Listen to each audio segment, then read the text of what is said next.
ಎಲ್ಲರಿಗೂ ನಮಸ್ಕಾರ. ಅಲ್ಪೈನ್ ಅಕಾಡೆಮಿಗೆ ಸ್ವಾಗತ. ಇಂದಿನ ಈ ವಿಡಿಯೋದಲ್ಲಿ ನಾವು ಎರ್ವಿಕುಲಂ ರಾಷ್ಟ್ರೀಯ ಉದ್ಯಾನವನದ ಬಗ್ಗೆ ತಿಳಿದುಕೊಳ್ಳೋಣ. ಎರ್ವಿಕುಲಂ ರಾಷ್ಟ್ರೀಯ ಉದ್ಯಾನವನವು ಭಾರತದ ಕೇರಳದ ಇಡುಕ್ಕಿ ಜಿಲ್ಲೆಯಲ್ಲಿರುವ ಸಂರಕ್ಷಿತ ಪ್ರದೇಶವಾಗಿದೆ. ಪಶ್ಚಿಮ ಘಟ್ಟಗಳಿಗೆ ಸ್ಥಳೀಯವಾಗಿರುವ ಅಳಿವಿನಂಚಿನಲ್ಲಿರುವ ನೀಲಗಿರಿ ತಹರನ್ನು ರಕ್ಷಿಸಲು 1978ರಲ್ಲಿ ಈ ರಾಷ್ಟ್ರೀಯ ಉದ್ಯಾನವನವನ್ನು ಸ್ಥಾಪಿಸಲಾಯಿತು. ನೀಲಗಿರಿ ತಹರ್ ಇದು ಒಂದು ಮೇಕೆಯ ಜಾತಿಯಾಗಿದೆ.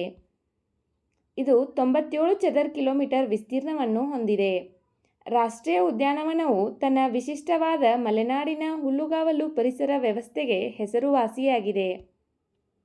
ಇದು ಪಶ್ಚಿಮ ಘಟ್ಟಗಳ ಎತ್ತರದ ಪ್ರದೇಶಗಳಲ್ಲಿ ಕಂಡುಬರುತ್ತದೆ. ಉದ್ಯಾನವನವು ನೈಋತ್ಯ ಮಾನ್ಸೂನ್ ಸಮಯದಲ್ಲಿ ಭಾರೀ ಮಳೆಯನ್ನು ಪಡೆಯುತ್ತದೆ ಮತ್ತು ಇದು ಪ್ರಪಂಚದ ಅತ್ಯಂತ ತೇವವಾದ ಪ್ರದೇಶದಲ್ಲಿ ಒಂದಾಗಿದೆ. ಹಲವಾರು ಸ್ಥಳೀಯ ಸಸ್ಯ ಪ್ರಭೇದಗಳ ನೆಲೆಯಾಗಿದೆ. ನೀಲಕುರಿಂಜಿಯು ಪ್ರತಿ 12 ವರ್ಷಗಳಿಗೊಮ್ಮೆ ಅರಳುತ್ತದೆ.